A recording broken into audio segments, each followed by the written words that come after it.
Gênesis capítulo 35. Lembrando que no capítulo 34 terminou Jacó muito preocupado, porque seu filho Simeão e Levi havia matado todos os homens ali em Siquém, e também os outros filhos haviam saqueado toda a cidade. Então Jacó termina aqui preocupado com a revolta de todo aquele povo contra ele e os filhos revoltados porque a sua irmã Diná tinha sido violada. Então, assim inicia o versículo 35. E aí, o que acontece logo no primeiro versículo? Deus fala com Jacó. Deus fala com Jacó. No meio de todo esse caos, só um podia salvar de todo esse caos: Deus. Olha, Deus não desiste do seu plano, apesar de nós. Não desiste. E a graça de Deus é incansável. E outra coisa que nós temos que observar, que onde há obediência, há bênção. Onde há desobediência, há maldição. Aqui a gente vê que Deus, ele aparece a Jacó, porque Deus tem um plano e a graça dele é incansável. E ele, daqui, esse povo vem Jesus e vem nós, é a promessa que vem daqui. Então, o Senhor, ele é fiel a ele, a promessa que ele faz, né? Então, aqui ele aparece para Jacó e fala: levanta-te, vamos, rapaz, levanta-te, sobe a Betel e habita lá. Não é aqui para você ficar, não é aqui em Siquém. Vai, sobe a Betel e habita lá.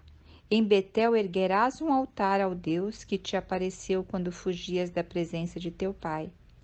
Então, lá em Betel que você vai erguer um altar para mim, porque lá você viu que o que é a casa de Deus, ali é luz, é onde você teve aquele sonho da escada. Aí Jacó, ele tomou agora uma atitude, como patriarca, como realmente líder da família, e chamou toda a família e disse assim para eles: lançai fora todos os deuses estranhos que estão no meio de vós. Lançai fora, pegai tudo. Purificai-vos e mudai as vossas roupas. Quer dizer, pega suas roupas, lavam elas, purifica-vos. Esse purificar e mudar as roupas, no Velho Testamento, ele tem o símbolo de um novo começo. Vamos ter um novo começo. Partamos e subamos para Betel, a casa de Deus, e ali farei um altar ao Deus que me ouviu quando eu estava em profunda angústia, quando eu estava fugindo da casa do meu pai por causa de Esaú. Então o povo pegou todas as imagens, os ídolos estranhos. Com certeza Raquel pegou todos aqueles ídolos que tinha pego da casa de seu pai e pegaram os seus amuletos que usavam nas orelhas, os brincos, os adereços e os entregou a Jacó. Jacó fez um buraco ali e enterrou no grande carvalhal sagrado que fica perto ali de Sequém. E enterrou tudo aquilo. Está enterrado. Isso está acabado, enterrado. É esse o símbolo, né? E eles levantaram um acampamento e foram, por quê? Partiram de lá. E Deus o que fez? Lá, os moradores ali daquela terra estavam revoltados com ele, porque eles tinham feito isso na cidade de Siquém. Mas Deus fez abater aos moradores ali da cidade um terrível medo. E eles não se atreveram a perseguir Jacó e a caravana. Olha, sabe, Deus nos protege. Nós temos que crer quando assim, Jacó, ele obedeceu. Ele levantou o acampamento, ele mandou tirar os ídolos dos deuses estranhos ali do povo e foi em caminho da luz. Ele foi em caminho o quê? De Betel. E o Senhor fez o quê? Protegeu ele para ele ir para o caminho da luz, que era Betel. Então, o Senhor, quando a gente está a caminho dele, quando a gente está caminhando a ir à luz, a estar com ele, o Senhor nos protege das vizinhanças, dos moradores da terra, porque o Senhor aqui protegeu, porque ele estava indo e obedecendo. Oh, que nós possamos ter esse coração, né? Assim Jacó e todos que com ele estavam chegaram à luz. Aleluia! Cidade que também ficou conhecida pelo nome de Betel, que se situava na terra de Canaã. E o que Jacó fez ali? Fez o altar, né? Um memorial ao Senhor ali, que havia, como já falei, havia se revelado anteriormente a ele. E nesse período, quem que morreu? A ama de Rebeca, a mãe de Jacó, que foi Débora. E ali ela foi sepultada.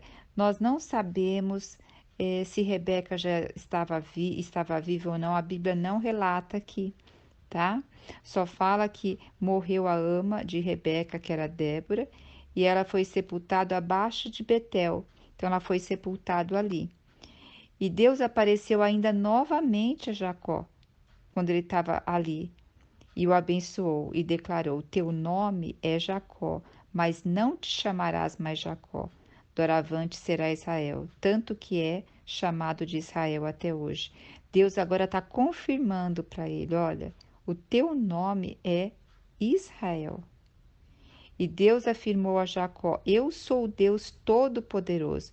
Olha, as mesmas palavras que ele disse a Abraão lá atrás. Agora ele está dizendo aqui, quando ele muda também o nome de Abraão, e agora ele está dizendo aqui, olha, para Jacó: Eu sou o Deus Todo-Poderoso, ser fecundo, multiplicai-vos.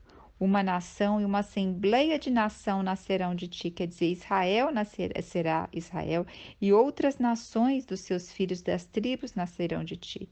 E serão incontáveis os seus descendentes. E aqui estamos nós também, né? E eu te dou a terra que dei a Abraão, a Isaque, e darei toda essa região à tua posteridade depois de ti.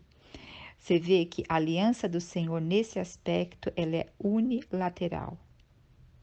A promessa do Senhor permanece apesar de nós.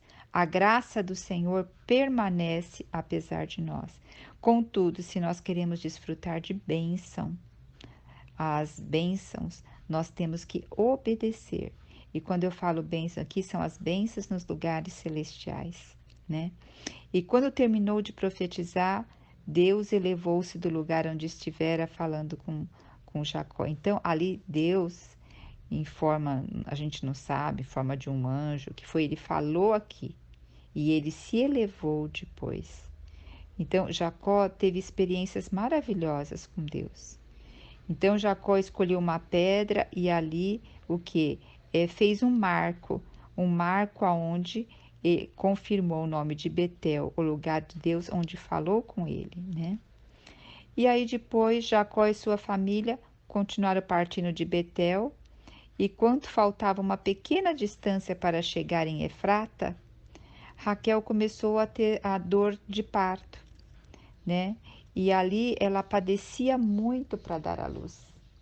É interessante, né, que aqui nessa passagem, apesar que tem tão pouca coisa que fala, mas eu toquei muito nessa passagem, que fala: Jacó e sua família partiram de Betel, e enquanto faltava uma pequena distância para chegar a Efrata é Belém, Belém Efrata, Raquel começou a dar à luz, em meio a dores além da normal, e o parto foi muito difícil. Enquanto padecia, tentando dar à luz, a parteira encorajou: Vamos, vamos, não temas, um filho saudável terás. No momento que estava prestes a deixar a vida, a deixar a alma, né? Porque estava morrendo, deu ao nome do seu filho Benoni, filho do que significa filho da minha aflição. Entretanto, Jacó chamou de Benjamim, filho próspero, filho da minha mão direita. Então Raquel morreu e foi sepultada no caminho de Efrata, que em nossos dias se chama Belém. Então, duas coisas eu quero destacar aqui. Jacó foi o primeiro filho a quem ele deu nome. Os outros 11 filhos ele não deu nome. Esse foi o primeiro filho e ele não deixou que fosse um nome que perseguisse essa criança, que era filho da aflição.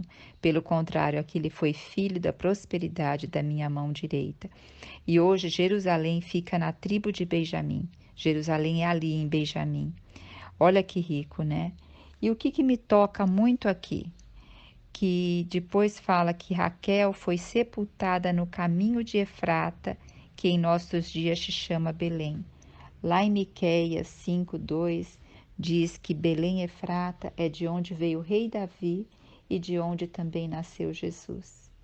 E eu, considerando essa passagem, fiquei até um pouco triste, porque Raquel morreu a caminho de Belém Efrata. Fez questão de ressaltar isso, né? A caminho de Belém Efrata. E que sabendo que Jesus veio de Belém Efrata e o rei Davi também. Mas depois o Senhor me consolou nessa passagem, que ela falou que ela, apesar disso, o Senhor a agraciou.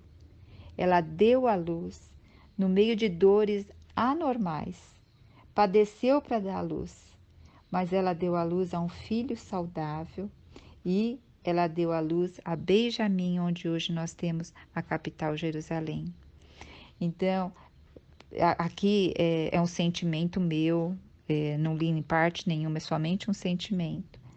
Raquel, ela competiu demais com a sua irmã, ela ficou com os ídolos do seu pai, ela falou para Jacó, me dê um filho, senão eu vou morrer. Então, assim, e aqui ela morre no parto, né? Então a gente vê que ela ainda estava a caminho de enxergar Deus, a caminho de ter esse encontro com Deus. Mas louvado seja Deus que mesmo a caminho ela gerou o Benjamim. Então, isso me consolou também, sabe? Que mesmo a caminho da luz, mesmo a caminho, nós podemos gerar, né? Frutos que louvem ao Senhor.